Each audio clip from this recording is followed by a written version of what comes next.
Yeah. Yeah. Yeah. Happy Thursday, everybody, and welcome into GC Live Afternoon Drive. Got some disappointing news. Unfortunately, Alyssa Lang will not be joining us as originally scheduled, but that's all right. The show still goes on. Alyssa will be on the call this weekend as South Carolina returns Williams-Brice Stadium to take on Florida. All right, let's get into it as we do every week. We're going to get into the keys of the game. If you have any thoughts, let us know. Let us know what you think. We'll talk about this game. See Dylan talking about flipping season. We will get into what's been going on the recruiting trail, because if you've been following since Tuesday and even before that, because we've kind of hinted at it, not just myself, but my colleagues, Wes Mitchell, Chris Clark, we've been hitting on it on Gamecock Central that there's been a lot of things to keep an eye on. And one of those things is defensive back Jalewis Solomon, listed as an athlete, but South Carolina, Torian Gray, they've been going after him hard for a defensive back spot with the Gamecocks. He decommitted from Auburn on Tuesday. And we have some information as far as what could be next for him. So we'll get into that as well today. And anything else you want to get into, as we do every Thursday on GC Live Afternoon Drive. So with that all being said, let's get into the keys for this weekend. I think first and foremost, when we look at this matchup against Florida, here's a Florida team that has been struggling on the road. Now, obviously, their two road losses have been against teams who right now are in the top 25, Kentucky and Utah. So it's not like they're playing TikTok Tech in some of these road losses, but at the same time, too, they've looked like a completely different team on the road. Having said all of that, when you look back to what South Carolina has done in the Shane Beamer era, coming off bye weeks, right? You look back to last year against Texas A&M. You look back to Florida 2 years ago.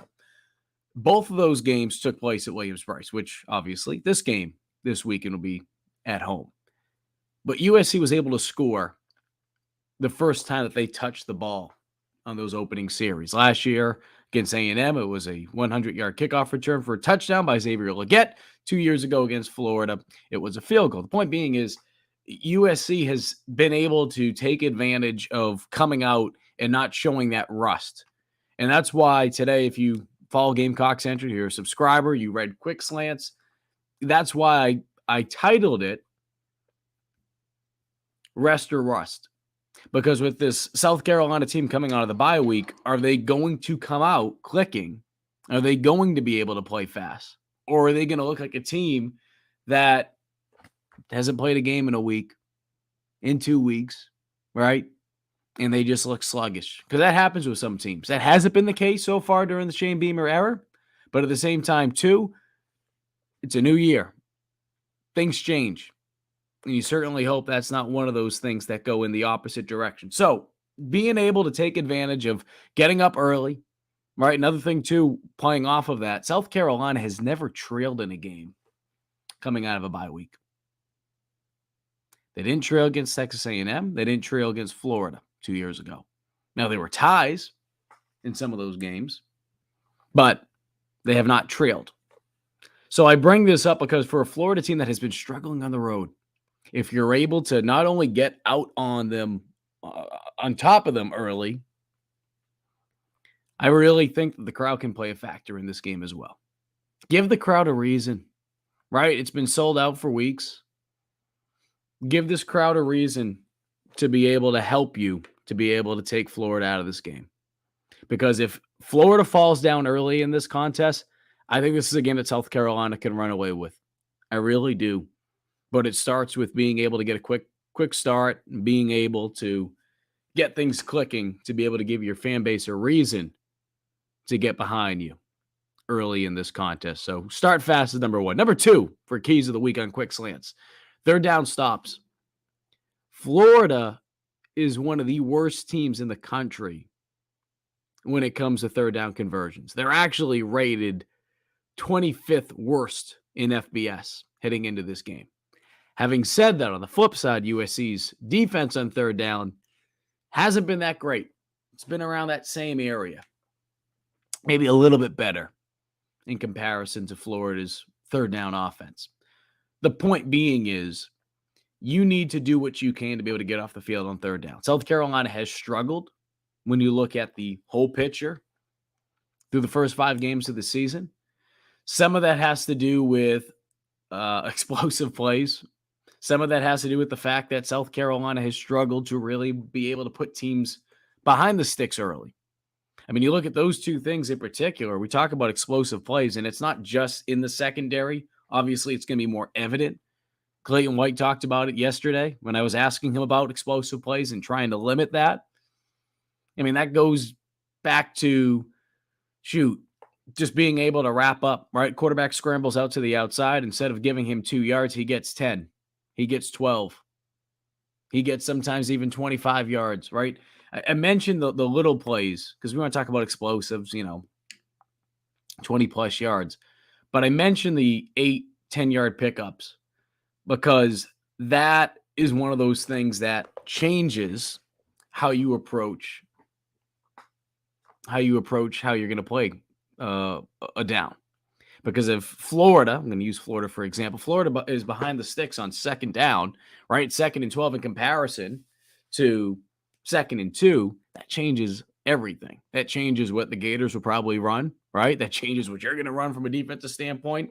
So being able to get Florida behind the sticks, being able to finish, right? Whether it be sacks, whether it just be plays at the line of scrimmage, you're only allowing a yard or two. That's going to help you in terms of being able to set you up in a situation where it's more manageable from a defensive standpoint on third down. We talk about manageable from an offensive standpoint a lot, but defensively, you want to do what you can to be able to make sure that Florida is not in those manageable situations. And then obviously, too, being able to stop what you got to do from an explosive standpoint. And obviously, a lot of that will be shown in the secondary, but that also starts up front, doing your assignment, making sure that you're doing what you have to do. We've talked about it before as a defensive lineman. Sometimes you got to be the traffic cone. Sometimes you got to be the guy that takes on 2 blockers. You're not going to be the one that makes the tackle. Do your 111. Do what you got to do, and then trust the guys behind you in the secondary that they'll be able to do their jobs.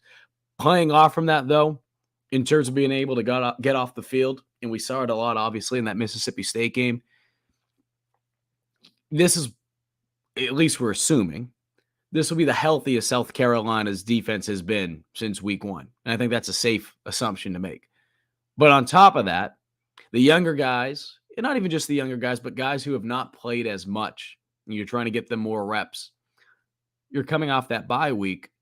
Guys like Pup Howard, we talked about linebackers a lot on Tuesday with Shane Beamer, but Pup Howard, Bam, I mean, these are guys that you're hoping can play a little bit more. So that, again, talking about specifically the linebacking core, a guy like Debo Williams doesn't have to play every freaking snap. Debo's on track right now to play over 750 snaps. 750 snaps. Thanks to my colleague Colin Taylor, we talked about this on Tuesday. There was only 52 linebackers in Division I last year that played that many snaps. So just to give you an idea of the absurd amount of snaps that Debo is playing and at the rate that he is on and how much he could play, and obviously some of that has to do with injuries early on in the year, right? But I bring this up because being able to get off the field on third downs, that helps you so much, so much. So again, this is a team, Florida, that has struggled on third downs, but you got to do what you can to be able to get off the field on third down as well, okay? And then number 3, and it goes without saying, and we can keep saying this every friggin' week, give Spencer Rattler time to do things, right? Let your playmaker make plays. You look at what South Carolina has done with their offensive line since week 1. They've certainly made improvements, okay? But at the same time, too, it hasn't been consistent. It's been a roller coaster. And unfortunately, the last taste that you have in your mouth is what we saw 2 weeks ago against Tennessee. Now, this isn't an excuse, but the Vols rank number 1 in the country when it comes to sacks. Okay? Number 1 in the country. The Florida team that you're playing this week Defensively, obviously, they're not on the same page as Tennessee, but they also have really struggled to get after the quarterback. In fact, Florida ranks last in the SEC when it comes to sacks. Again, having said all that, kind of just like we were talking about from a defensive standpoint, none of that matters unless you execute. So you have to execute this weekend, and you have to be able to make sure you give number 7 some time because, again, Florida has really struggled. They've really struggled to get after the quarterback. But again, as we've seen in some of the games that South Carolina has had this year, I mean, shoot, North Carolina, they looked like the friggin' 85 Bears out there, for crying out loud. So you have to do everything you can to make sure you give Rattler time because if he's not able to get things going, this offense isn't going to go anywhere. And Mario Anderson, and I see Mario comments here, get Mario the ball more. I think we're going to start to see that more this week too. But if you're not able to get Rattler going, and no disrespect to Mario or any of the running backs, I don't think anyone has confidence, at least based on what we've seen, to believe that South Carolina can go out there and win games with just their rushing attack, right? So you got to be able to give Rattler time to allow him to make things happen. Let us know what you think. Seeing some comments already. Let us know, and we'll weigh in on it. Again, Alyssa Lang of the SEC Network was going to be joining us today, but because of some last-minute changes with interviews that she has to do for the game this weekend, she will not be able to join us today. Alyssa will be on the call this weekend, return to Williams-Brice Stadium. She'll be on sideline duty. See what we got here.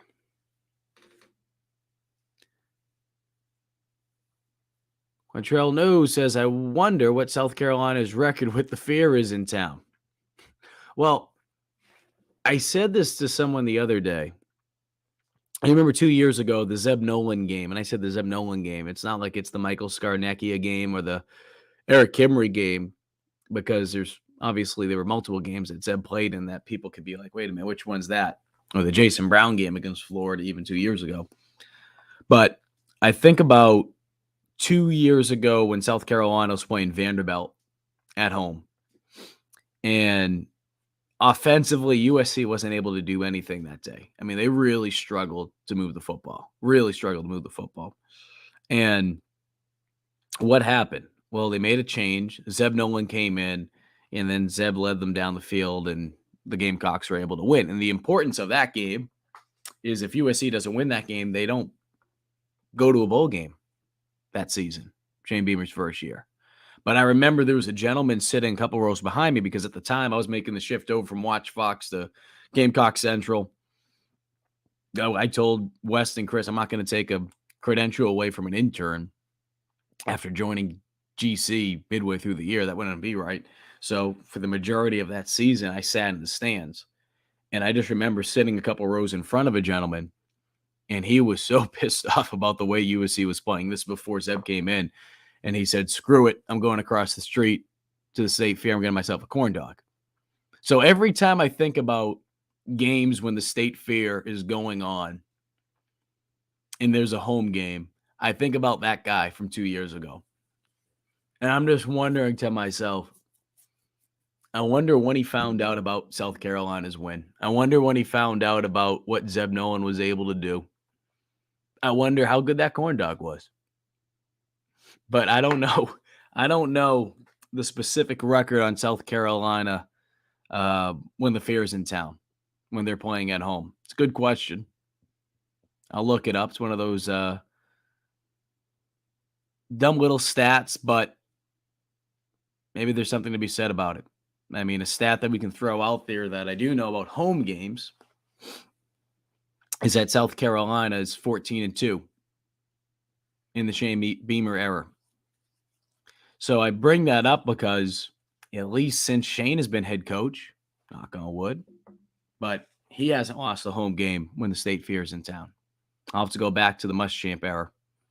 I've been here since 2016, so I covered the beginning of the Muschamp era, and I've covered the first 2.5 seasons of the Shane Beamer era.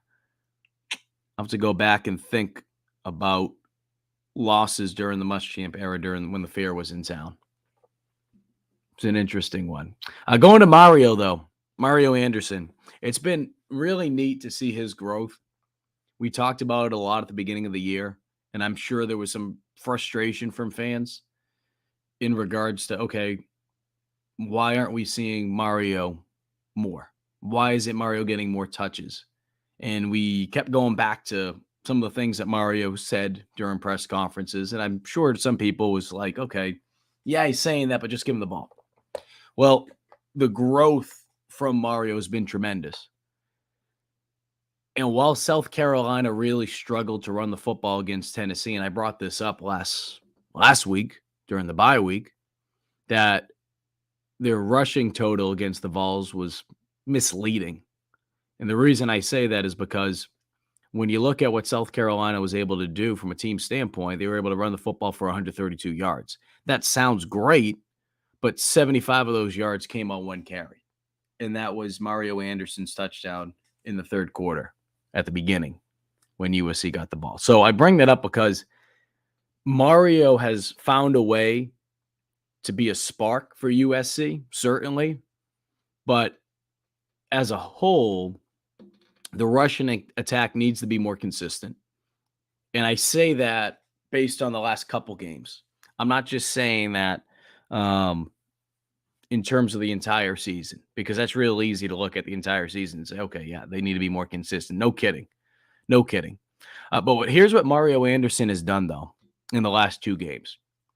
In the last two games, Anderson has rushed the ball 36 times, okay?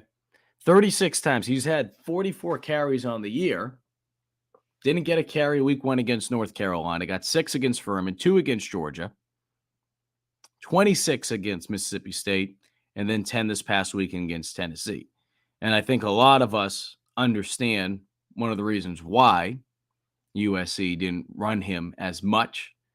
And a lot of that had to do with the fact that, well, two reasons. One, South Carolina started to play from behind and they needed to throw the football. But number two, just because of the front and the disruption that Tennessee was giving USC because of, again, like we talked about from a sack standpoint, Tennessee leads the country in sacks.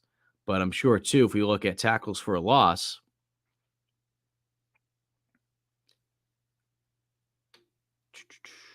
I'm sure Tennessee's up there. Yeah, Tennessee ranks number 3rd in the country for tackles for a loss. In fact, they're just 0.1 off. 0.1 off from being in first based on tackles per game. Tackles for a loss per game. So I bring that up because of the disruption that the Vols were giving USC in that game. It forced South Carolina to become more one-dimensional. Obviously, with the combination of the fact that you were playing from behind. So Mario, of course, didn't have an opportunity to really get going last game. Still had a career best, and I say career best, I'm talking from a D1 standpoint, not including his stats at Newberry. But he had a career best 101 yards on 10 carries. And obviously 75 of those yards came on that one carry in the third quarter. But 88 yards the week before. So far in the year, through 4 games, because again, Mario didn't play or didn't at least get a carry week one against North Carolina. 44 carries, 230 yards, averaging 5.2 yards per carry. He has 2 touchdowns. And he was also getting involved in the passing game last week. 2 catches. That's also a career high as a Gamecock. 2 catches for 8 yards. He has 3 catches on the year for 18 yards. And he's been doing a nice job, too, with his pass blocking. So I bring those things up because I think we'll continue to see Takarion Joyner featured in the backfield. I think we'll see more Mario Anderson, though. I don't think you have to be a rocket scientist to figure that out, especially since he's been able to prove that he's not just someone that can run the football. He's also someone that you can put out there and he can make a difference in pass protection, which was one of the reasons why, as we talked about many times in this program and other shows as well, why DK was still getting featured back there. And it's not to say that DK can't play the position. I know that some people look at it as like, well, he doesn't have the vision.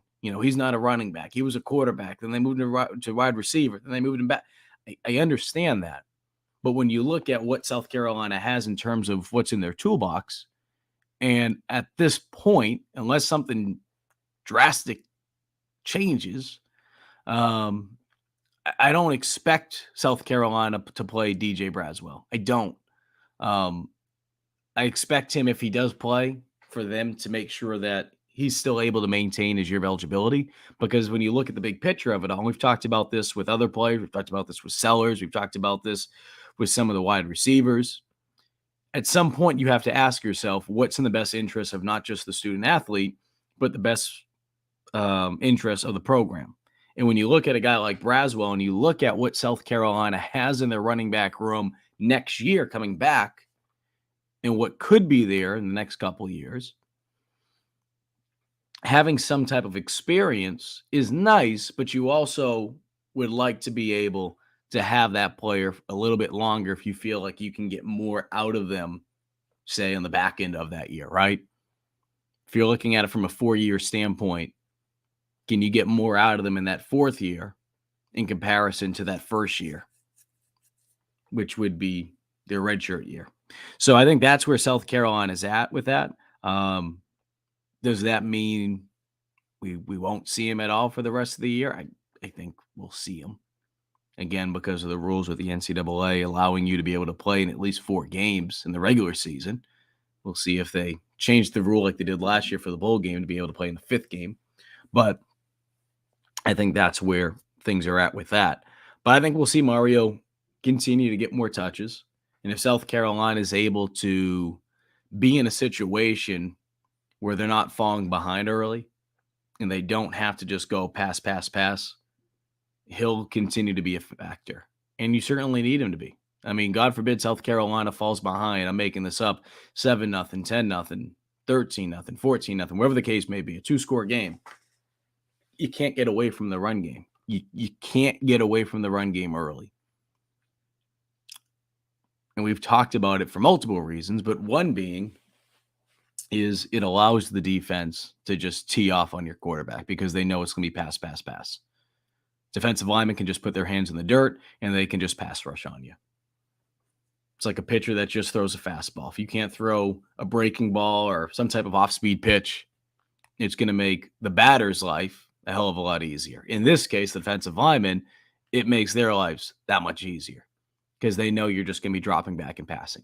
You have to be able to change it up. That's why even when USC was struggling to get the run game going early on in the year, we've still seen it.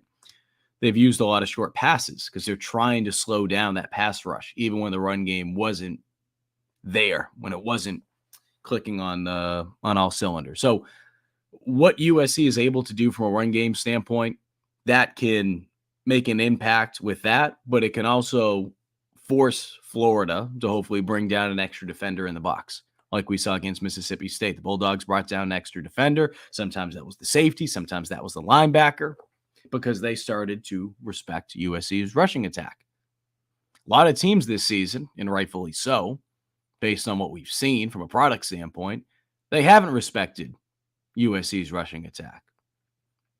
But Mississippi State started to, and they had to, because of what Mario was doing, and just more from a bigger picture, what South Carolina's offense was doing in that game. Mario had 88 yards rushing against Mississippi State. I know Rattler, some of it gets calculated out because of sacks, and some of it was not design run play. Some of it was scrambling, but he had 43, and then DeCarrion Joyner had 24 on 10 carries. So I bring that up because when you're able to do that, makes the passing lanes open up a little bit more, because now you have an extra defender down the box. And as we saw with Rattler, especially with Xavier Luedecke, it opens things up. And I think, too, with Dal Loggins mentioned yesterday, you don't have Juice Wells right now. Teams are going to continue to do what they can, especially after that Mississippi State game. And I felt like Tennessee did a pretty good job with it, with trying to take Xavier out of the game when they played him 2 weeks ago. Teams are going to start to do what they can to be able to eliminate 17. whether that be double teaming him or trying to bracket him in some way where you have a high safety over the top to force Rattler to go elsewhere with the ball. That's why having a guy like, Marion Brown back in the lineup this week and hopefully as healthy as he's been in quite some time will be able to make a difference, especially if you are able to get those passing lanes that you're looking for. Because at some point, you can only play 11 guys on defense. So if you want to double team Xavier Luedecke, but you also have to bring someone down the box because you're respecting USC's rushing attack. If a guy like Mario Anderson's able to get going, even if a guy like Takarion Joyner's having success in the rushing attack, at some point, as a defender, as a defensive coordinator, you're looking like, all right, we only have 11 guys. We have 2 over here. We have 1 down here. That's going to create a lot of one-on-one matchups, especially in the backside of wherever X is. So if that is a guy like Marion Brown, if that is a guy like Luke Doty, whoever it may be, when you're one-on-ones, and certainly Doty in terms of the skill set that AB has, or even a guy like Nicholas Harbor, or even a guy like Trey Knox, obviously he brings a little bit something different to the table, but I feel like Luke's done a good job with his landmark routes and being able to identify the weak spots in the defense. He's more of a possession receiver. He knows to identify where those soft spots are. And as Spencer has talked about before, they have a rapport with each other where because Luke plays quarterback, he understands what Spencer's looking at. Saying, I want you out here. Let me ask you something. You said it's not Luke Doty. Let me ask you something. What is it about Luke that you don't like at wide receiver?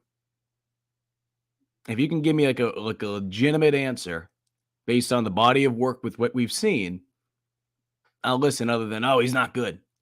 It's been pretty good. No one's saying that he's, going to the NFL draft playing wide receiver, but he's been pretty good with what South Carolina has needed. That's just the reality of where USC has been at with certain positions. Luke's done a pretty good job at wide receiver. I think you're naive if you don't think that he's been doing a good job there. I think he's done a pretty decent job, all things considered. But again, whoever it is on the backside of Xavier Luedecke, they need to be able to win their one-on-one matchups. They have to win their one-on-one matchups. And if they can do that, I think USC is going to be able to have a lot of success, especially if they're able to get the run game going. Because again, at some point as a defensive coordinator, you're going to have to look at matchups and you're only going to be able to do so much. And maybe because you have to commit to stopping the run because Anderson's getting going or whatever the case may be with the rushing attack, that's going to create a one-on-one matchup with Xavier. And even though coaches won't necessarily say, hey, just go back there and huck it up, there's going to be situations where, we've talked about it before, 50-50 balls, you have to go up there and you got to win those 50-50 battles for the jump ball. Xavier, it's more like, I'd say 70-30%. When you throw it up to Xavier, especially when you have a quarterback like Rattler and it's a one-on-one, I'd say it's more like 70-30. So if you have X in some of these one-on-one opportunities this weekend, because I just feel like as the season continues to go on, you're going to see more bracketing of 17. And teams are going to really do whatever they can to be able to eliminate Xavier just because, again, what he's been doing to defenses across the country. I mean, this is why he's one of the top wide receivers in the country, and it's really incredible considering all the things that we have talked about with what USC has been dealing with from an offensive standpoint, right? They don't have a consistent rushing attack, or they haven't had it for the majority of the season. The pass blocking has been a roller coaster. And yet you still have been able to produce a wide receiver who, I'm trying to pull up to give you guys the exact yardage here, because I know he was in the top 10. Xavier right now ranks 8th in the country. And some of those numbers go up and down because like a guy like Chris Mitchell the other night for FIU, he plays in his 7th game. There's guys that have played 8 games on here. But Xavier, with 5 games played, I mean, he's one of the top wide receivers in terms of yards per game. So certainly what South Carolina needs to do is continue to find ways to get him the ball. But at the same time, too, you'd be naive to believe that teams aren't going to do what they can to be able to eliminate him. Saint says, I don't dislike Luke, but I don't think he's a natural receiver, doesn't run good routes. He's okay, and I'm not naive. I'm saying he's not the answer at wide receiver. That's all. Don't attack fans so much. Don't attack fans so much. Oh, bless your heart. See, this is what I love. We have a conversation about something, and I say that you're naive because some of the things that you're mentioning, no one's saying that you have to be the natural receiver. Look, what Luke's been doing, he's been able to give you just enough to be able to get by. That's all it's been. That's all it's been. Don't get all in your feelings, buddy. You'll be okay. But I do think though it's not just going to be Luke. You have to look at the other receivers, right? Omega Blake. I'd like to see more Eddie Lewis. I have been disappointed that we haven't seen Eddie as much. Tyson Russell. I really like what we've seen with him through the first couple games, and I feel like that's a guy that's going to continue to come on. The thing with Eddie that surprises me, he only has 9 catches this year, and 6 of those have come against Furman. So I bring that up because it's tough because it's the Furman game, right? But that Furman game, he had 89 yards. He did some really good things. Mississippi State, 2 catches, 8 yards. You know, I want to see more from Eddie because I feel like with his speed, he can really stretch the defenses out. And I think what we've seen with South Carolina, and I know people get frustrated with it, and I'm not talking about the situational downs and some of the situational downs that I haven't been crazy about in terms of South Carolina. It could be, I don't know, 3rd and 11, even 3rd and 7, 3rd and 6, whatever the case may be. And they're not going to the sticks. They're going underneath.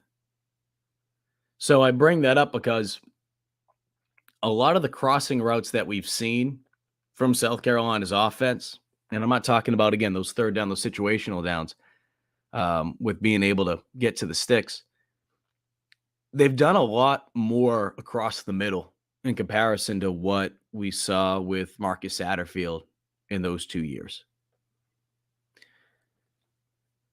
What I've liked about it is they're using their strengths, right? They're using their strengths. I mean, how many times did we say it last year, especially? Man, why don't they attack the middle of the field? Why don't they do some more slants? Why don't they do some more crossing routes? They're using their speed. And the one play that really stands out to me more than any play is that Xavier Luedecke drag against Mississippi State, where I think he clocked 22.3 miles per hour, and then he was gone. So being able to use speed that way, we're starting to see more of it. I'd like them to continue to find ways to stretch the field too, because that's going to open up, obviously, the crossing routes. That will also open up the running lanes because, again, going back to what we were talking about before, at some point as a defensive coordinator, you got to pick your poison. Am I going to put an extra guy in the box to stop the run, or am I going to put an extra guy back to slow down the passing attack? If you're able to continue to have a guy out there that can stretch the field, and I keep thinking of a guy like Eddie Lewis or AB, could be Harbor, you're going to be able to see more underneath as well.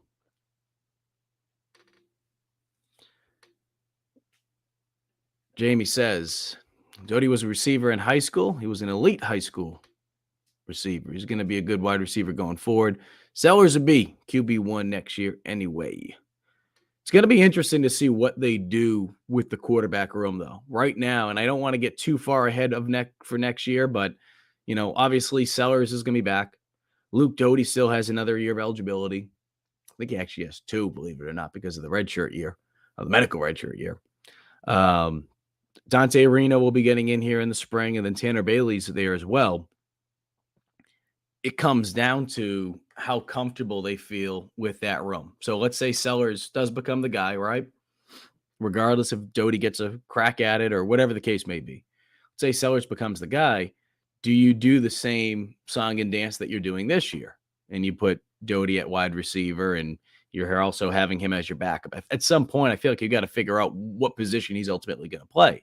And the scary thing, again, not wanting to get down the rabbit hole too much about next year, but the difference is compared to this year, you don't have the luxury of having Rattler there, right?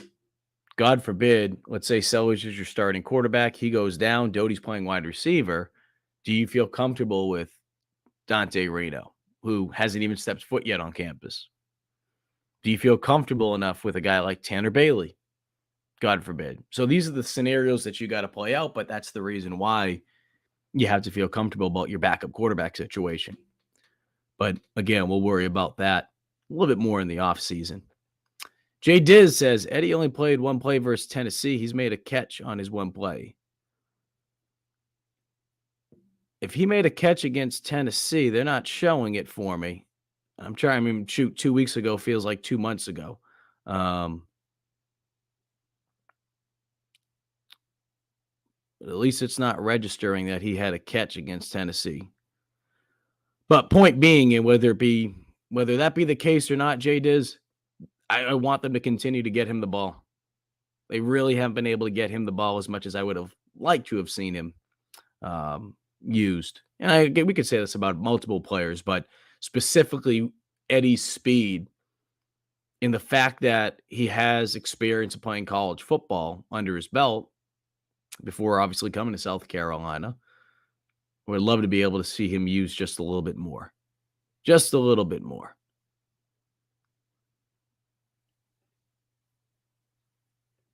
Greg says, my key all year is don't be in 2nd and 9, get positive yards on first down. The amazing thing about USC, I mean, we can look at any stat and tell a story and paint a narrative any way we want. I mean, that's the thing with stats, but some stats you look at and they kind of tell the whole story for you. Like you can't even deny it. So we've talked about sacks, but just straight up tackles for a loss. South Carolina has allowed the 3rd most in the country. 3rd most.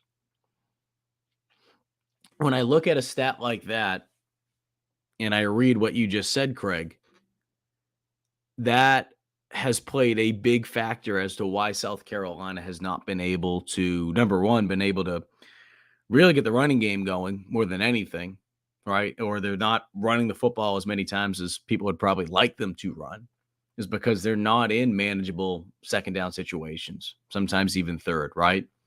Could be 2nd and 9, or it could be 3rd and 7. I mean, I could go back and Colin Taylor, I know he'll be leaving Gamecock Central after this weekend, go through his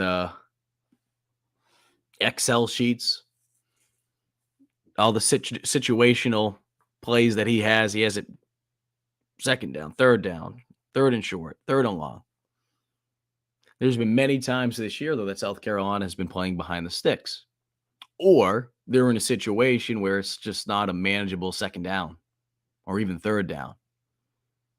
So a lot of that has to do with the fact that they're allowing so many tackles for a loss. Some of that has to do with short passes, whether it be screens, whether it be, bubbles and not going anywhere. Some of that has to do with obviously the fact that they're allowing as many sacks as they've allowed this year. And some of that obviously has to do too with the fact that when they're not able to get that constant push up front from their offensive line, their rushing attack hasn't been able to go anywhere. So, Greg, I think you're spot on when you talk about making sure that you're in more manageable situations on 2nd and 3rd down, specifically 2nd down, though. God loves comics. Good to have you on. Rattler will torch Florida with a little protection. Yeah, you give him that protection, I think he's really going to be able to slice and dice the Gators this weekend, especially having an extra week 2 to prepare. Craig again says, I just think we will need Braswell later in the year. The way Mario runs, he will probably get dinged up at some point. Hopefully that won't be the case, Craig. But certainly when you look at his running style, you're going to get banged up at some point. And hopefully, because of the way that he's built, that won't be the case.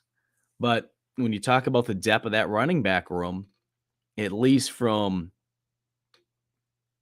the experience at this point of the year and based on last year, it's Mario, it's DK, and it's Juju. And even though we haven't seen as much of Juju in the backfield this year in terms of number of carries in comparison to maybe in years past, I still wouldn't rule Juju out. Now, how they use Juju to not only spell a guy like Mario or spell a guy like DK, I think how they use him, though, to be able to give them a little bit of a breather, you can't obviously run him the same way that Mario does, but at the same time, too, just to use a comparison, we don't want to just throw him out there. And it's like putting DK back in the day. It was like, all right, he's in a Wildcat situation. Gee, I wonder what he's going to do.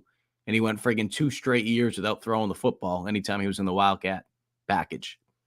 You can't just put Juju out there and then run off tackle or have him in the passing game and you don't run between the tackles.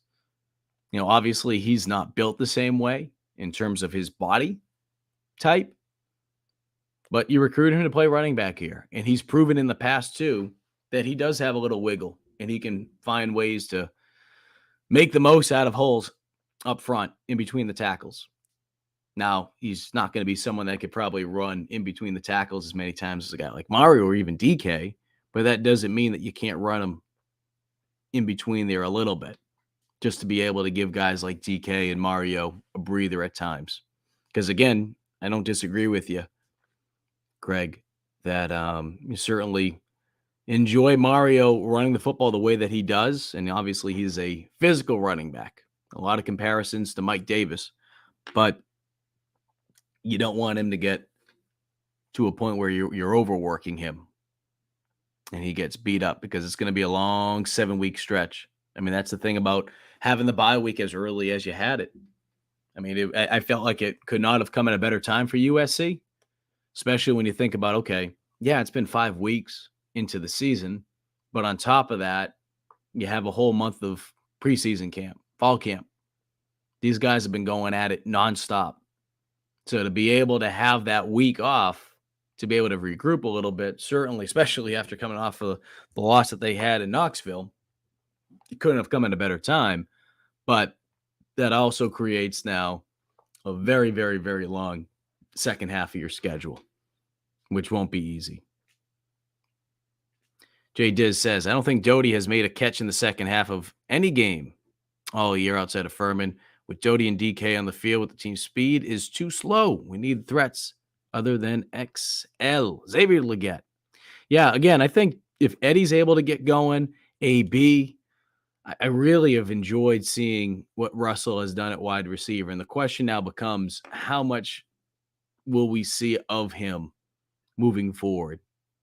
Right? We keep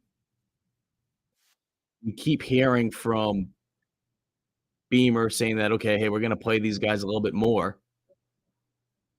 But I just don't know. I don't know how much we're going to see of Russell moving forward. And the reason why I'm computer's starting to glitch here a little bit, folks. Let's see. Where is it? Tyson Russell. So Tyson, he has 4 catches on the year. Had a catch against Tennessee. Had a catch against Mississippi State. And then he had 2 against Furman. Of course, one of those catches being a 50-yard catch from Lenora Sellers. So I bring that up because I feel like with the development at certain positions by players, we talked a lot about it at linebacker. But on the flip side of it, we've also talked about Mario. Wide receiver is one of those positions that when you look at the next couple of years, in terms of what's in that wide receiver room, in terms of getting experience based on where you're at with the number of games when you're talking about redshirting or not redshirting, a guy like Tyson Russell, I think you keep pushing through it. I think you keep pushing through it, and you want him to play as many snaps as he can right now, because you're going to be losing Xavier Legette. There is the possibility of Juice Wells returning next year, and that's not even just talking about a medical red shirt. If he were to come back and play more than the 4 games, that would obviously get him over that hump, which would not allow him to redshirt. He still has an extra year of eligibility because he went to prep school in 2019. 2020, I believe he redshirt at James Madison. 2021, played there. 2022, USC. And then obviously he's here, despite the fact that he's been battling an injury. So I wouldn't rule that out. Fullback Jason says, even though Spencer is having a great season, I'd still like to see Lenore sometimes. When a team is struggling in a game, a change can be a spark. I'm not going to rule out the possibility that we see Lenore's a little bit more, but at this point, just based on the number of games he's played, again, we've talked about this with some other players, but I think you got to make a decision as to what's in the best interest of your program. And to me, when you look at the future, I think it just makes more sense, especially with the way that Rattler's been playing, to redshirt Lenore's.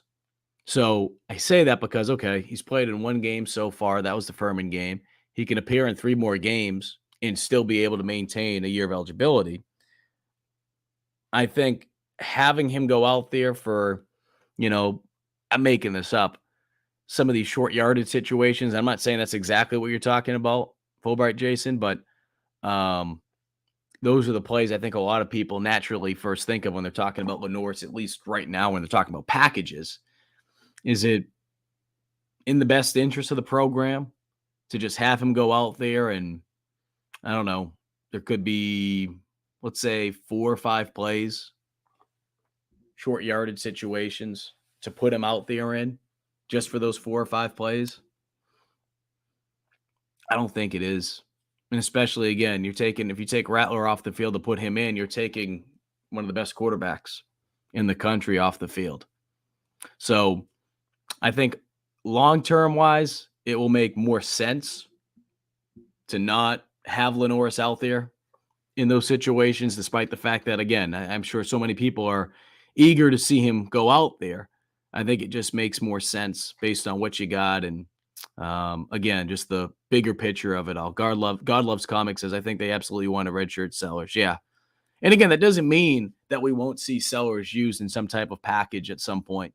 Because again, with the redshirt rule, he can play in at least 4 games while still being able to maintain a year of eligibility. But that means he can only play in 3 more games and wouldn't be able to play in any more than that. Let's see what else we got here. Zachary, good to have Zachary on. Trying to get back to some of these questions. I think this was from a little while ago. So Zachary, if you're still with us, appreciate it. If not, appreciate the question. Zachary says, looking forward to seeing some progression this weekend from the offense. I feel like Harbor and Lewis are guys with way more potential / upside at wide receiver than Doty. No sense in spinning wheels with Doty. Again, I don't hate the idea of using Doty. I think some people, when they hear me say, okay, using Doty at wide receiver, that doesn't mean you have to use him the same way, obviously, in comparison to some of the names you're mentioning. What I like about Doty is he recognizes things the same way that Rattler does. And we've heard Rattler talk about it. That's why they do have that type of chemistry. Having said that, as who was it? Was it Jay Diz? Jay Diz mentioned, really haven't seen Doty as effective in the second half in some of these games. I don't mind South Carolina continuing to find ways to get him on the field at wide receiver if he's continuing to make an impact like he has. Now, I don't want them to force putting him out there. I don't want them to force getting him the football. But if he's able to do some of the things that South Carolina needs, and sometimes, I mean, even going back to the Georgia game, and I know they didn't really use him as much in the second half, or they didn't give him the ball much in the second half. USC really struggled to create separation that game. Tennessee game, struggled to create separation. So I bring that up because I'm not saying that Doty is a more talented wide receiver than player XYZ. But what I'm getting at is there's certain things that he does just because he has a certain IQ because of his quarterbacking background and obviously still playing the position, that he's able to recognize certain things and get to what we call landmark routes that could help the offense just continue to find ways to move the football. He's not the guy that's going to be torching you over the top. I know he had a touchdown that was deep early on in the year. But when I talk about Doty playing wide receiver, again, I'm thinking more of a possession wide receiver. I'm thinking someone that you can put out there that you just can trust, and he can do the little things that can hopefully be able to help your football team move the football down the field. Now, having said that, does that solve the issues at wide receiver? Certainly not. And that's why, as you mentioned, Zachary, and I agree with you, I want to see more Harbor. I want to see more Eddie Lewis. I want to see a guy more like Russell. And we'll also see AB out there, hopefully as healthy as he's been in quite some time. David said, Billy B and the Gamecock fans can be a weapon. Florida will be 4 offsides due to the crowd noise. There's David's pick this weekend. Trying to think with the Mississippi State game, how many full starts there were between that offsides or full starts / delay games. There were a couple, probably around that ballpark, David. And again, if USC is able to score early like they did last year, obviously, if anyone was in that building against Texas A&M on that 100-yard kickoff return by Xavier Leggett, you know exactly what I'm talking about. You know exactly what I'm talking about. That place went absolutely bananas. That place went absolutely bananas. And because of that one play in particular, the crowd was really in it for the entirety of the game. Now, certainly USC struggled from an offensive standpoint at times in that game. They gave the Aggies an opportunity late to come back. Fortunately, they were able to recover the onside kick, so Texas A&M didn't have a chance to get the ball back to try to win it. But again, with what USC needs to do this weekend, I'm thinking more back about that play. Now I got to go back and think about that play. If they're able to score early like they did last year against A&M and like they did 2 years ago against Florida, again, it was just a field goal. But if you're able to do that, you're going to put yourself in a situation to hopefully win. So I say that, and I had to remind myself, they actually did recover the onside kick. How about that? Yeah, they did recover the onside kick. I thought as soon as I was saying that, yeah, Texas A&M recovered the onside kick last year against South Carolina, and they had an opportunity to win it. Fortunately, South Carolina was able to get out there with a win. Yeah, 30-24. That's right. A&M kicked a field goal to cut the lead to 6, and then they had 2 cracks at the end of the game. South Carolina was able to hold off the win. But point being is you need to find ways to get this crowd into it early, give them a reason to get behind you. Zachary says, I also watched the condensed Florida game from last year. 21 unanswered points in the first quarter. Set us so far back early on the road that it was practically impossible to come back. There were a lot of things that USC really struggled to do in that game.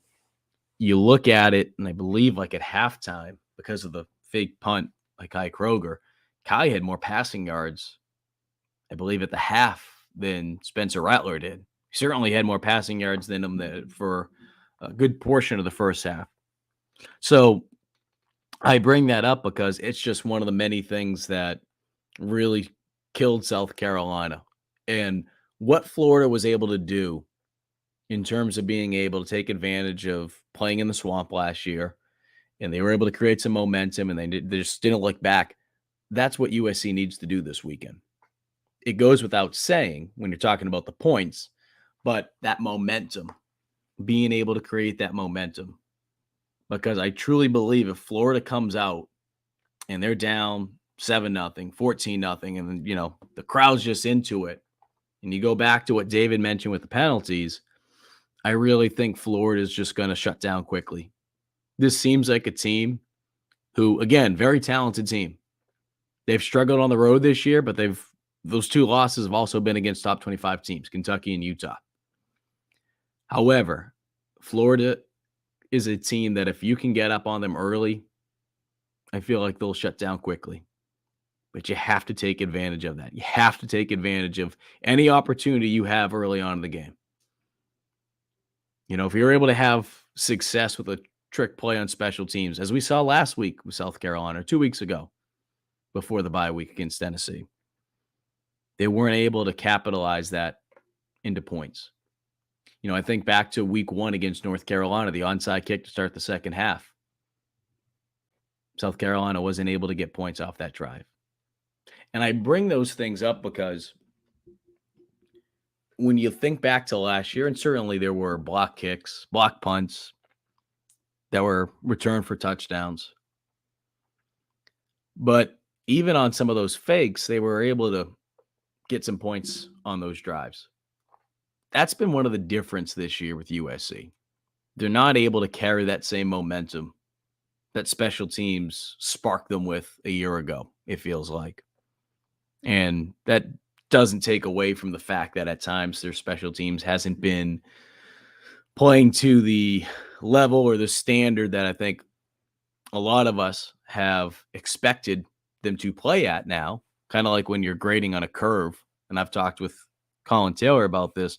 When we grade South Carolina special teams week in and week out, we are grading them on a curve just because we have these expectations for them to play at such a high level based on what they've been able to do over the last 2 years. So if they're able to get things going from a special team standpoint, be able to finish those drives, be able to score, because that plays a part into being able to get Florida to quit quickly. Fulbright Jason says maybe some halfback screens to slow down the rush. I think we could see that as well. Brandon says, really wish Xavier Luedecke and Juice were able to play together this year.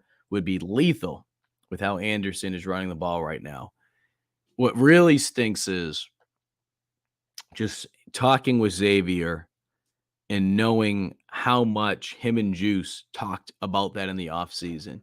I can only imagine how much it's been killing Juice. Having said that, having seen the way X has been playing, I'm sure that there is no one happier in the country for him than Juice.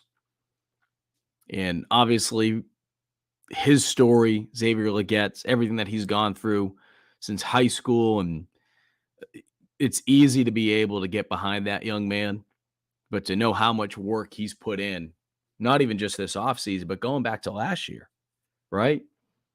We've talked about it before. If it was the SC State Charlotte game last year, whatever game that was, he had the 2 drops, led to interceptions, and there were so many people who were ready to put him down. And it would have been real easy for him just to mentally just shut down at that point. He regrouped. He made a big difference on special teams. The play, of course, that we've been talking about ad nauseum on this program. That 100-yard kickoff return to set the tone against A&M last year. And since then, he's really been able to pile more good things on top of each other. And from an offensive standpoint, what he's doing this season is just absolutely bananas. And he's certainly taking advantage of the fact of being the number 1 wide receiver. God Loves Comic says, not anti-Doty. I really like Doty. He could find the space, but they really need a true number 2 and 3rd option above Doty. I think AB, if he's healthy, and targeting the tight ends more. I think the way that you just worded it, God Loves Comics, that's the way I look at it. And I think maybe some people, when they hear me say, Doty, they're looking at it as like, is Mike trying to say that he's the number 2 option? He's the number 3 option? No. I think it's nice to be able to have a possession guy out there that you can just trust. When I look at USC's wide receiver core, because of obviously the fact that Juice isn't out there, it tweaks things in terms of what you would probably do if Juice was out there, right? But it's not even just that. It's the fact that they've been banged up at wide receiver, starting with AB. Starting with Juice, really, but starting with Juice, and then aside from that, AB. But being able to have one of those guys like AB or Eddie Lewis, or mention Russell. Another guy that I haven't mentioned as much, and I should, Omega Blake. I've really liked what he's been doing this year. But guys need to continue to step up. They need to be able to give their quarterback an opportunity to make plays. And I think coming out of the bye week, we're talking about a guy like AB. He'll be hopefully as healthy as he's been in quite some time. Trey says, do you think Juice will be back this year? Or do you think Beamer is just not giving us all the information, trying to keep it quiet on what's really going on? What I can tell you is Juice wants to come back out there as quickly as possible. It's killing him from a, just the mental side of it all, not being able to be out there with his team. But on top of it all, he's not stupid. He sees that his draft stock's dropping. I think if I were advising Juice, I would say, hey, man, get healthy this year. Don't rush it. Don't rush it. Would it be fun to see Juice and Xavier get out there together, especially with the way that X has been playing at 1,000%? No question about it. But if I take a step back, if I'm Juice and I take a step back and I'm asking myself, okay, what's in the best interest for me long-term wise? All right, being able to not just take care of myself and my family and trying to live out a dream playing in the NFL. What I'm doing is I'm doing everything that my doctors are telling me to do. Now, I think with what Beamer's doing when he says, hey, Juice isn't done yet, it's the God's honest truth. But some of it will have to do with how much pain he can deal with. Not the same exact injury that Jackie Bradley had to deal with when it was a wrist, but we've talked about this story before in the past, decade plus ago, and I'm paraphrasing, but Ray Tanner, I think he came out at a press conference and he was saying like, hey, Jackie's done. It's the last time he's played as a Gamecock. Well, what happens? Jackie was able to heal up quicker than most people heal when it comes to that injury, and then he made a big difference. The Gamecocks win College World Series. So I bring that up because when it comes to an injury like this, and even though they're going to be as smart as they will be about it in terms of, okay, we're not going to push them. At some point, if Juice wants to come back, he will be cleared. Or I should say, if he does get cleared, it comes down to how much pain you can deal with. Right? So that's why I don't think it's the last that we've seen of Juice this year. I think we will see him at some point again. But I do think when you look at the bigger picture of it all, it makes more sense to take your time with it. Don't rush back. If you're only back for a game or two towards the end, just because you want to make sure that, number one, you're good to go, but you're not going to, number two, hurt yourself moving forward. I think that's probably what's in the best interest. I know some fans would love to see him get out there as quickly as possible. I get it. But I also believe that Juice should come back next season.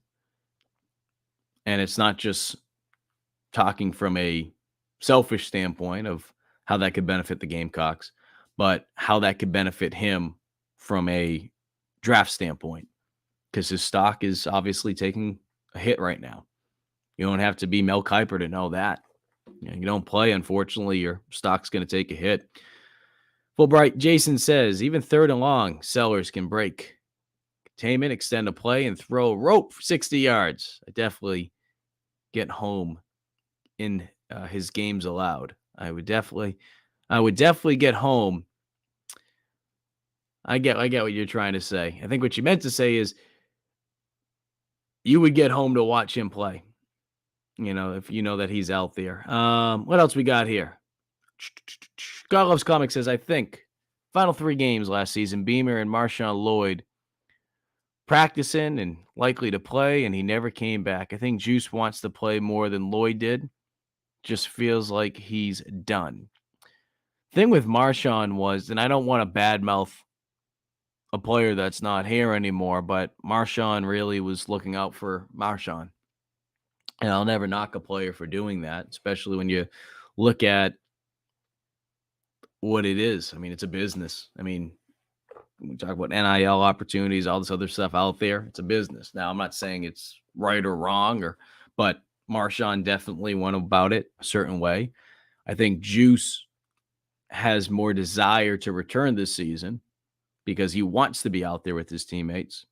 But at the same time, too, I don't think when you say he's done, are you saying done in terms of his Gamecock career or done as far as this season? because I wouldn't rule out yet that Juice won't come back next season. And that's just from some of the conversations I've had with people close to the program. That doesn't mean things aren't going to change one way or the other. Obviously, if Juice were to come back sooner rather than later, and he's, I'm making this up, plays in the last 4 games or whatever and balls out, yeah, that can change some things, right? But I wouldn't rule anything out right now.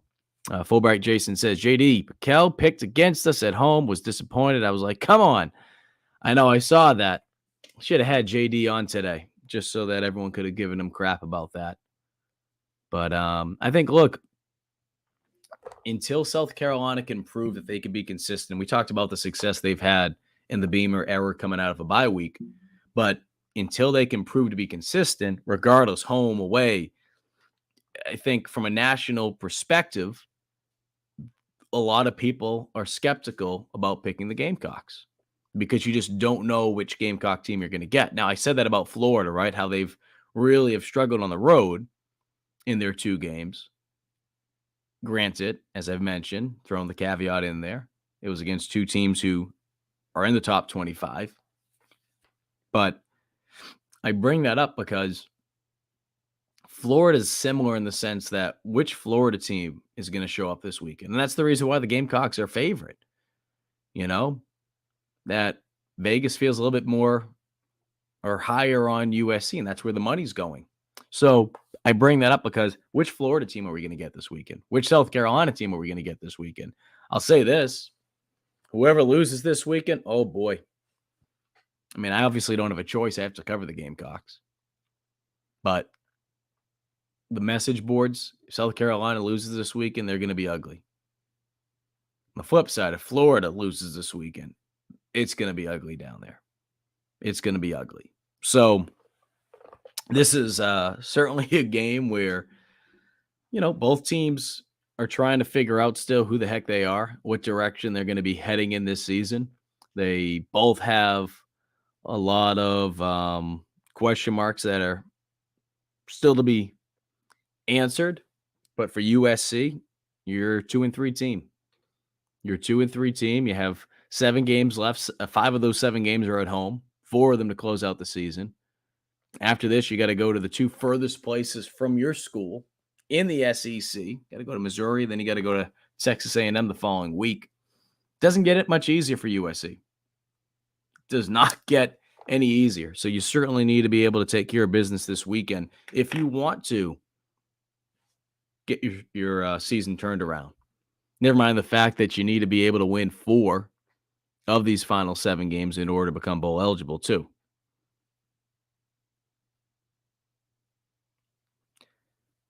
If you want to watch this show in its entirety again, you can head on over to the Gamecock Central YouTube page. That's where we'll have it posted. Posting it up on social media right now.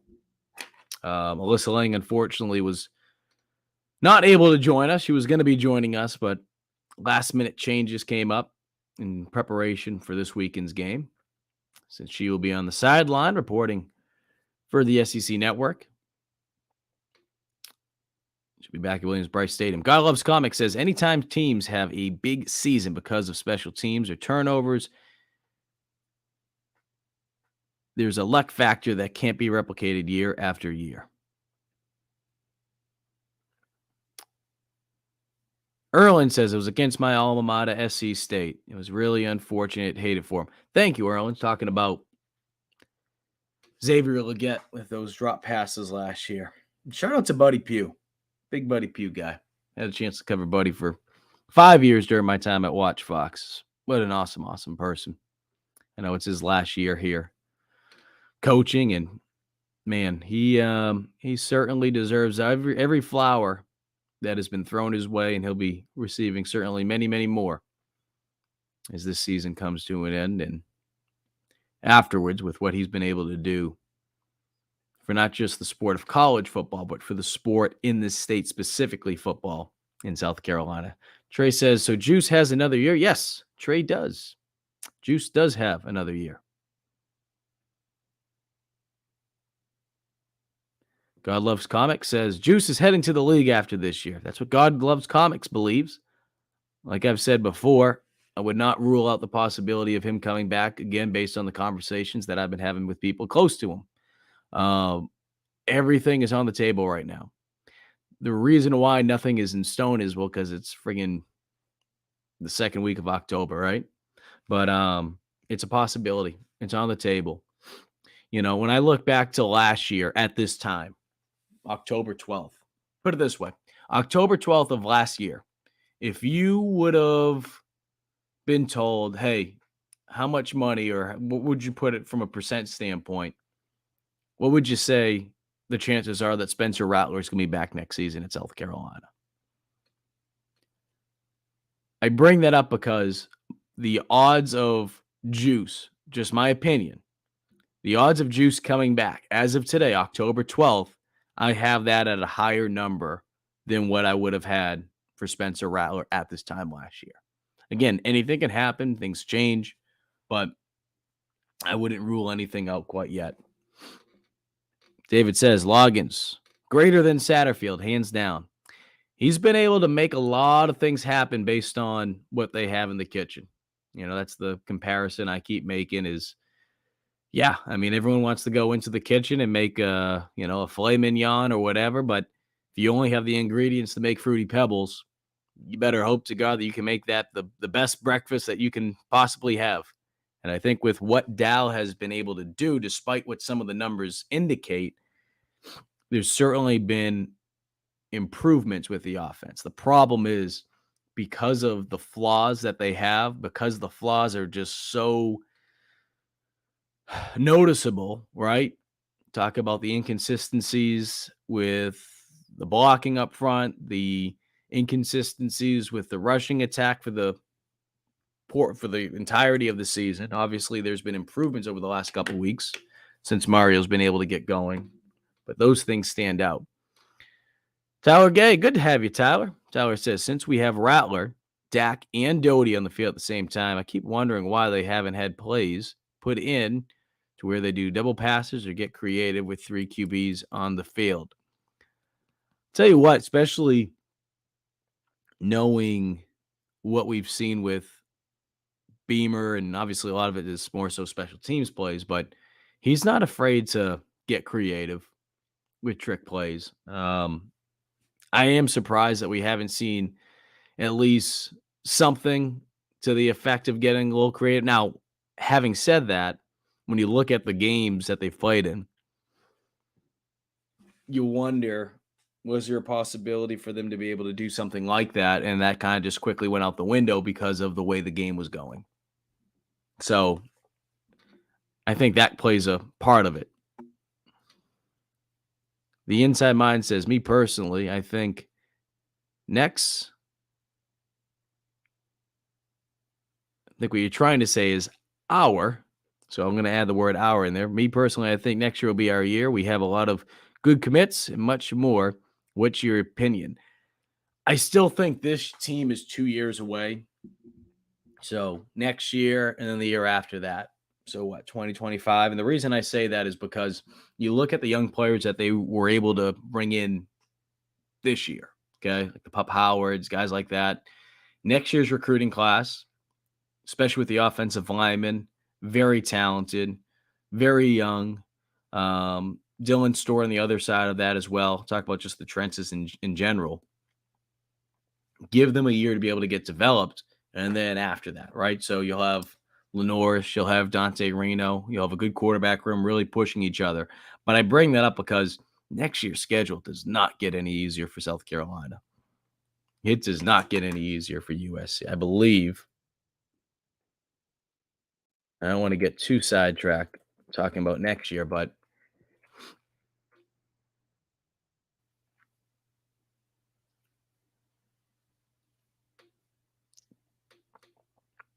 next year you got to go to Bama, you got to go to Clemson, you got to go to Kentucky, you got to go to Oklahoma.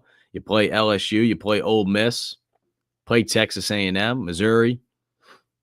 So never mind that you got to play Old Dominion, a team that has had a lot of success against Power 5 teams. Akron's in there, Wofford's in there. And then in 2 years, South Carolina's non-con schedule will be Virginia Tech, Coastal Carolina, and of course, Clemson. But I still think they're 2 years away. Trey says, I think Spencer and the Gamecocks go undefeated at home. Well, so far, they've been able to go 2-0 at home. 14-2, Shane Beamer is at Williams-Brice Stadium since taking over. Erlin says, if you lose your homecoming game, something is seriously wrong. You're not supposed to lose your homecoming game. No doubt. This is must-win Saturday regardless. Homecoming games, the way that they always schedule them, and obviously it doesn't always work that way, but like Erlin is saying, typically you try to schedule a game that you feel confident that you're going to be able to win, right? I remember from my college days, we played Fordham, Patriot League School, FCS. And because we were a D2 school, they scheduled us to play there. And like Erlin is saying, everyone expected, okay, you're playing a D2 team, that should be an easy win. And we pulled off the upset. We upsetted Fordham. I say Fordham. I'm combining Furman and Fordham. We upsetted Fordham. And that was one of those moments I'll always remember because, like you said, no one wants to lose their homecoming game. But you're playing an SEC team, a good SEC team at that. You want to be able to go out with a win, and there's going to be a lot of good recruits there. Now, one thing I do want to throw out there, because I haven't had a chance to really talk about it as much from a recruiting standpoint, but Wes Mitchell actually just posted it on Gamecock Central. I want to see if I can pull it up real quick. About Jalewis Solomon, who decommitted from Auburn earlier this week. Chad Simmons, who works for us at On3, he has been told, at least as of right now, that Jalewis will be in South Carolina this weekend. I mean, that's pretty big. This kid decommits from Auburn on Tuesday. He's going to be here this week, and that's big. And as I've been told over the last, say, month or so, this was expected. He's continued to have nonstop communication with South Carolina, Torian Gray. I think it was the Friday before the Mississippi State game a couple weeks ago. He actually flew out there to watch Jalewis play in his high school game. So the Gamecocks have been nonstop on him. Daniel Hill, I know he had his top 3 that came out the other day. Another good player for the class of 2024, 4-star running back from the state of Mississippi. Obviously, there's been a lot said about his father and family wanting him, or at least especially his father. I should say just keep it to his father. His father wanting him to stay closer to home. From talking to people close to Daniel, I mean, he loves everything about South Carolina. And I think we're getting closer and closer for him making a decision. I think we could see him making a decision next month, is from what I've been told, but no exact date yet. I'm told it could be actually around his birthday, on his birthday maybe. So we'll have to wait and see. But certainly from what I've been told, despite his father really wanting him to stay close to home, Daniel is still very, very, very interested in South Carolina. So we'll have to wait and see how that thing plays out. Fulbright Jason says, just want to say, do a great job keeping us informed on what's going on in Gamecock country. Thanks to you all. Thank you.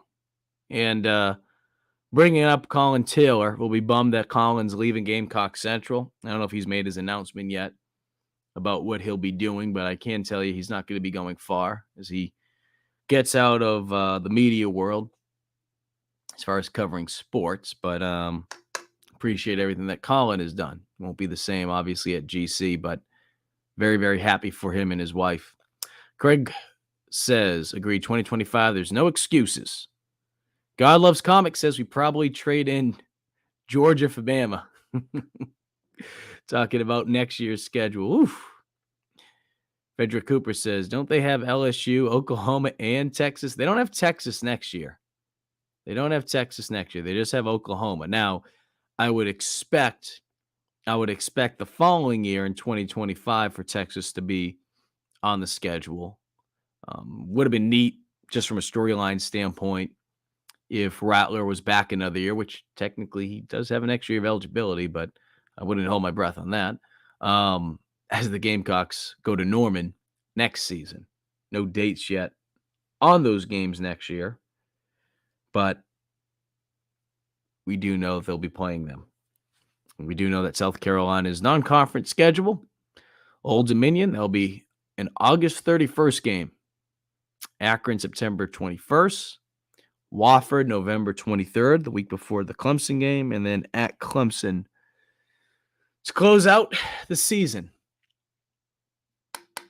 Got to play Wofford right before you play Clemson. Wrap up some of these final notes right now, and then we will end things.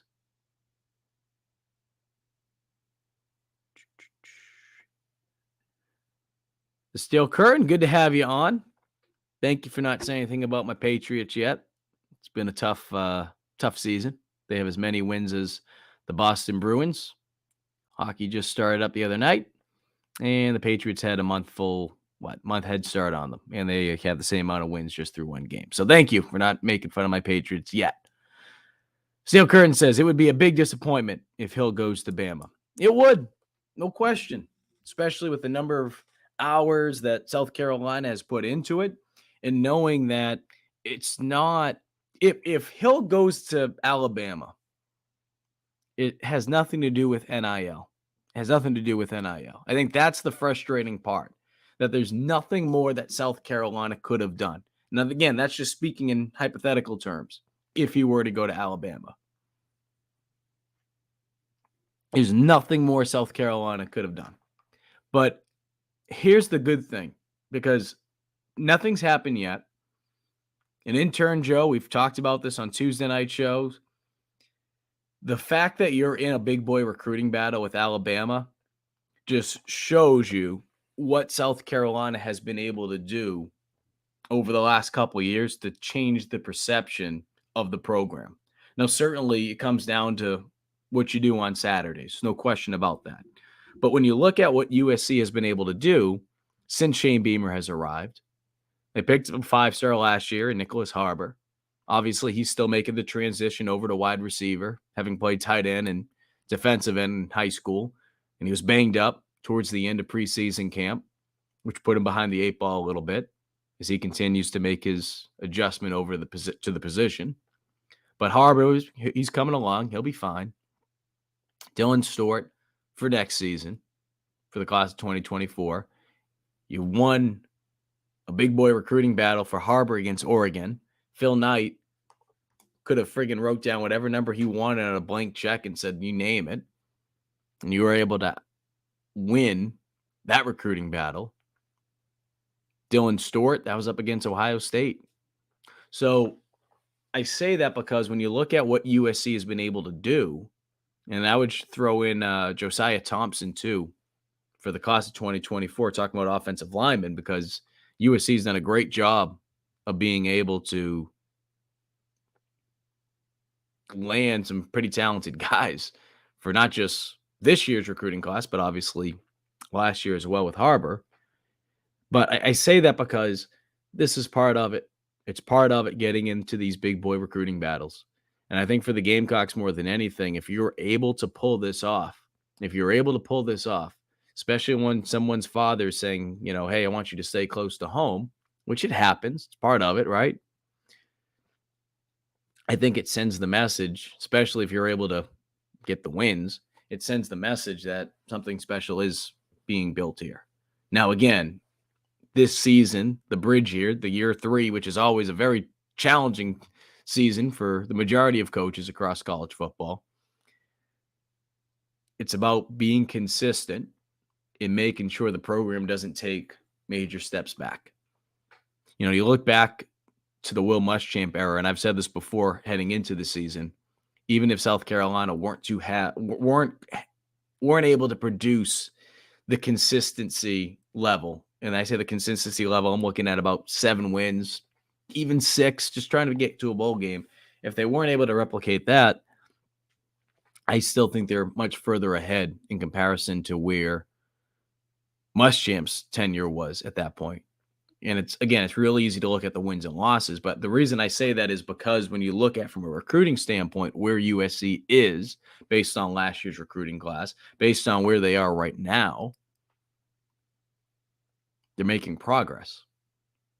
And you throw a guy, like I said, Daniel Hill in there, and if they're able to pick up some of these other guys, Jalewis Solomon, if he's able to get flipped and USC picks him up, the core, the foundation with what they've been able to already build with the guys that they brought in from this last recruiting cycle, they're starting to address those areas that are issues, that are problematic, right? I mean, you look at the last couple of years, and what have people been talking about the last couple of years?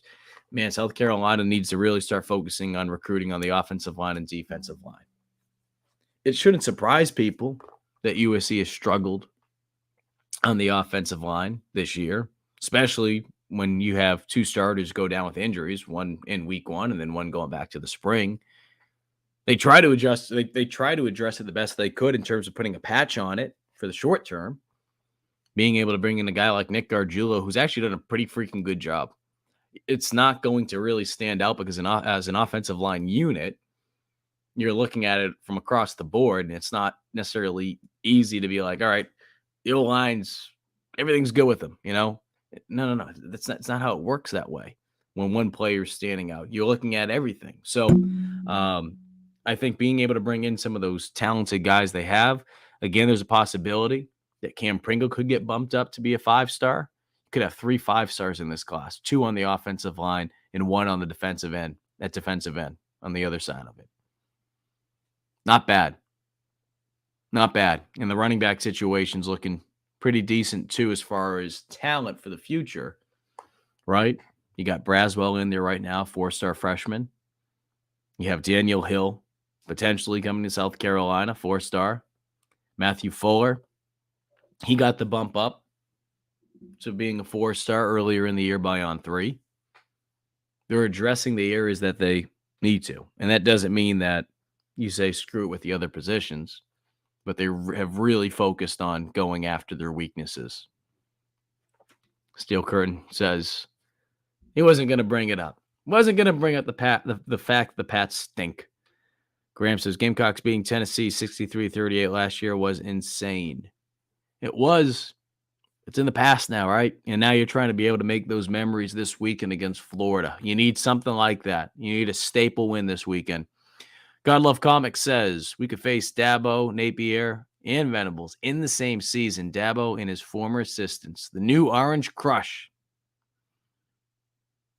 Jesse says, and they're having fun. Culture is totally different under Beamer than Muschamp. And obviously, it goes without saying, but winning makes everything that much more fun-er. And certainly for the Gamecocks, they want to be able to get back in the win column starting this week and get back to 500 because, as we mentioned, that schedule only gets tougher. But certainly for USC, if they're able to go out there against a good Florida team, take advantage against a Florida team that has struggled on the road, but go up against a good Florida team, find a way to get the win, you're able to build confidence up. You head to a place in Missouri where you've struggled at the last couple of years. I mean, it's not going to be easy by any means, but being able to get a win this weekend could certainly change just the narrative, at least for a week, and the momentum for this program as they get ready for what will be a very daunting 7-game stretch to end the year. Again, if you've missed any of our program, head on over to the Gamecock Central YouTube page and watch this show in its entirety. Or if you're a podcast listener, head on over to wherever you listen to your podcasts on the Gamecock Central platform, Gamecock Central Network platform, and you can listen to this show as well. State Fair's in town, so who knows? I mean, even though if you're going down the street, might only take 10 minutes, 15 minutes on a regular Tuesday afternoon, might take you an hour to get to the stadium. Who knows? All those people wanted to go get corn dogs next to the stadium with the fair in town. But one thing that we do know is that tax season, we still have a couple more months, but it's never a bad thing to be prepared, especially when you're talking about overcoming taxiety. Give our friends over at Liberty Tax a call today. They can help you get organized so that when tax season does roll around, you're going to be more prepared, maybe more prepared than ever before. That number to call is 462-5576. And today's program is also brought to you by our good friend Clint Hammond at the Movement Mortgage. Clint has been a longtime supporter of Gamecock Central, and he is the main sponsor for GC Live. He's been doing this for many, many years. And if you guys know anything about Clint, you know that he's been able to help out so many people, especially our very own, right? I mean, Wes Mitchell, when he had to buy a new home, who did he call? He called Clint. Former Gamecock quarterback Perry Orth needed a new home. Who did he call? Called Clint. Want to find the best rate? You want to have any questions answered when it comes to being able to purchase a home, especially right now where things are just absolutely insane. Hopefully those rates will start to drop down a little bit sooner rather than later. Give Clint a call, and he can help you out. 803-771-6933. Wanted to wrap up the show. Seeing some comments here. What we got here? Craig says 99-3 Gamecocks. All right. 99-3. I'm going to say that the under will hit. If that is your over, 102, I'm going to say the under hits, Craig. But we'll see. Cox by 99, not even by 90. Actually, that'd be 96. I wasn't great at math. Frederick says, great show. Appreciate it. Steel Curtain says, we must beat Clemson. Well, that can certainly be able to turn things around regardless of what a season is and what the record is. Appreciate you, Steel Curtain. God Loves Comics says, couldn't find any stats on South Carolina's record on state fair days. I will go back and look that up. I'm going to admit, I'm not going to be proud of looking up that stat, but this is the people's show. And if that's what you guys want, the second person that asked that, I will go back and look. I will at least have it going back to the Muschamp era, and then we'll go back and see during the Spurrier era. We'll have at least in the last, 15, 10 plus years or something like that. So we'll do that.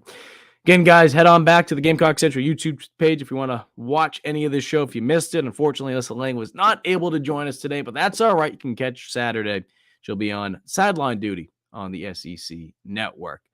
Excited to be able to watch football at Williams-Brice again this weekend. If you're heading to the game, enjoy it. But remember, state fair traffic, plan accordingly.